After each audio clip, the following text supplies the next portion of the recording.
thing was, we were not a popular minority at that time, and the institutional queer bashing, the judicial queer bashing, and the queer bashing by the police was phenomenal. The police really, in the 70s, just took it out on any kind of isolated minority that couldn't actually protect themselves. And so Afro-Caribbean youth in particular were being harassed to death by the sus laws, where they could be stopped on sight for suspicion of being about to commit a crime, which was just ludicrous. And they started doing the same thing to the gay community. And they also started using the law, although we were supposedly legal by then, to actually put loads of people in jail. My friend of mine has researched this whole area, and one case in particular, and I'll just read you one paragraph from this, because it's a beautifully written piece of work, but it is chilling. In the 5 years after 1967, convictions for gross indecency actually rose by 160%. Straight sex was legal for 16-year-olds, but gay men had to be 21. Thousands of men were convicted of consensual sex and usually punished with imprisonment. Peter Wells was 26, his boyfriend was 18, and this discrepancy of ages was enough to get him sentenced to 2.5 years in jail. And there, his queer offences made him a nonce, and he was the target of beatings, rapes, and other assaults from the guards and inmates alike. It's an amazing book, the story about Peter Wells, and it's been my privilege to do the audiobook for it. So if you're interested in this particular bit of history and how far we've come, then I can warmly recommend that. At the time, that long hot summer when I saw the Sex Pistols playing, I also heard about the police wading into the crowds of gay men spilling out onto the streets in Earl's Court in the really hot summer days and drinking beer on the pavement and just arresting people for obstructing the highway. The editor of Gay News tried to take a photograph of them doing this, and a policeman came over and said, "You've got a receipt for that camera?" I said, "Well, I've got one at home." He said, "Right, you're nicked, mate, on suspicion of theft of the camera." And they bundled him into the back of a black Morrow and beat him up, took the film out of the camera and arrested him with obstructing the police and carrying out their duties.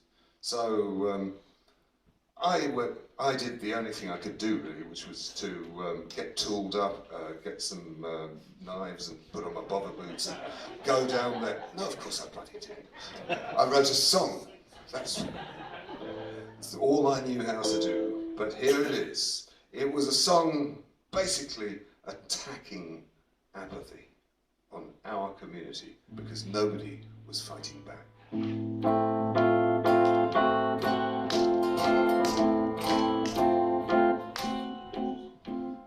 British police are the best in the world.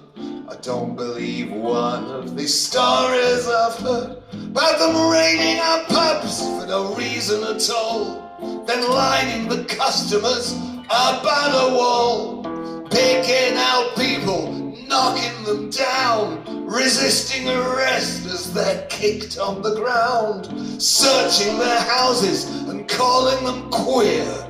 I don't believe that sort of thing happened here. Sing if you're glad to be gay. Sing if you're happy that way. Hey, sing if you're glad to be gay. Sing if you're happy that way. Have you heard the story about Peter Wells, who one day was arrested and dragged to the cells for being in love with a man of 18? The vicar found out they'd been having a scene. The magistrate sent him for trial by the Crown. He even appealed, but they still sent him down. He was only mistreated a couple of years, 'cause even in prison they looked after the queers.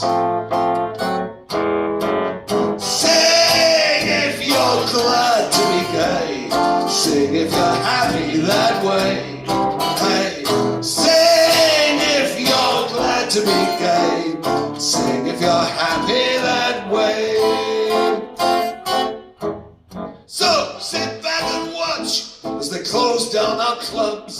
arrest us for meeting and raid all our pubs. Make sure your boyfriend's at least 21, so only your friends and your brothers get done. Lie to your workmates, lie to your folks, put down the queens and tell anti-queer jokes. Gay lips ridiculous, join their laughter. The buggers are legal now. What more are they after?